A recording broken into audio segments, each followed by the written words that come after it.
So today I'm going to be talking about Lola Woods by Carmen Maria Machado as well as illustrator and artist Danny. And this is from the DC Black Label horror comics and I love it. Did not mean to pick it up. I loved In the Dream House by Machado and I was like gonna pick everything up and I got it and I was like, oh, it's a graphic novel. I love it. I love graphic novels. I love Black Label. It's wonderful. But it does deal with a lot of heavy topics including sexual assault. So if it's something that you don't want any references to at all, totally understand. I will also be going over vague spoilers to discuss why this is such a good book in there. So if you want nothing, just know that it's really, really good and epic, set in the 90s. We have two queer people of color protagonists. One is Latinx, one is Black. It is so dang good. Okay, going into the review, we are set up by these two girls waking up in the theater and not remembering what happened.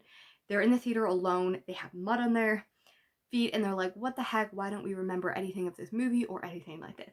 The guy who is at the concession is acting a little weird, but they just kind of go on their way and they mention The Awakening by Kate Hopton. And this is my first guess that it's the 90s. And I was like, oh, this book came out in 1899 and they said almost 100 years ago. So it can't be current day because it would be 120 years ago. And then in school they mentioned that someone hasn't gotten over the death of Kurt Cobain, and I was like, oh, definitely 90s. Okay. The town has been on fire for a really long time. Back in the day, women kept on disappearing and they would go mute or they wouldn't know what had happened to them. And this is when it really starts reminding me of something that happened in real life. So Manitoba Colony, which is a Mennonite colony in Bolivia, had these attacks from 2005 until 2009. If you're familiar with Miriam Tavis's novel Women Talking, you will be familiar with the plot and where I'm going with it, because this is a fictionalization of the real life events of this. So these women are waking up, they're not knowing, a lot of them are scarred emotionally and they're from all different ages and they're not sure what's happening. And in this, it specifically does the real life thing where the men of the village were, again, graphic sexual assault, when they were drugging them with like horse stuff and raping them.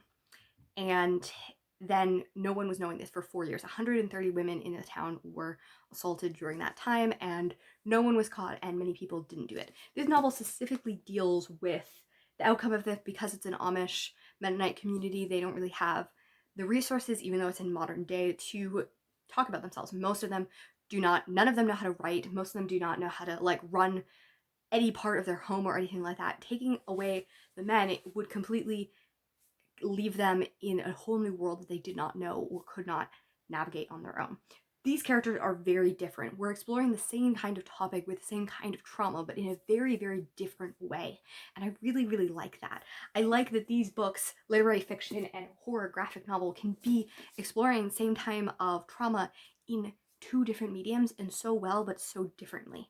And yeah, that is kind of the setup for this novel. We see these characters, especially Jessica, who is Octavia's kind of girlfriend, and we kind of see her mother. After they have sex one night, she sees that she has this like hole in her stomach, like a sinkhole, and she's like, what the heck is going on? And we later say the most graphic probably thing in the whole book is her mother, who is just being, who is eventually, she talks about throughout her childhood, she kind of was like, she would go off every once in a while to deal with her trauma and she wouldn't speak or something like that, and then eventually a few years ago she just stopped and she has been stuck in this moment as a sinkhole. And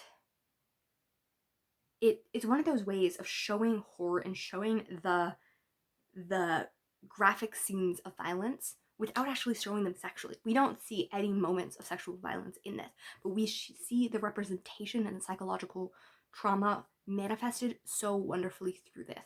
We have another character who does not grow. She has been the same size for her entire life. And this again is referencing the fact that many people who deal with sexual trauma in their childhood can't move on emotionally, like often physically they do, but sometimes like sexual trauma can in fact slow down puberty or create puberty earlier than it should.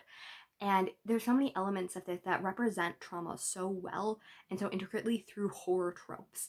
And this is why I really, really love it. And I love that it doesn't allow, like, Machado doesn't say, hey, I'm going to show this is the right way to do trauma. Each of these characters deal with it in different ways. And whether you want to remember, whether you don't want to remember, and things like that. And it has mythological influences, it horror influences, it has so many things. You know, it has the Pennsylvania kind of thing because it's in Pennsylvania and has like mining town and like poverty and economic changes. It has so many different dynamics. But the core thing of dealing with trauma through psychological horror is the basis of it, and it is absolutely recommendable. Like, please read this novel if it is something that you'd be able to stomach and something that you find important. And I hope you do find talking about how we can represent sexual trauma in a way that isn't exploitative is something that we really need, and I look forward to it. So if you at all want to, please read this book. It is really good. This is a limited series. It's only 6 issues, and it's only like less than 200 pages, and has brilliant artwork. So really recommend it, and have a great day. Bye.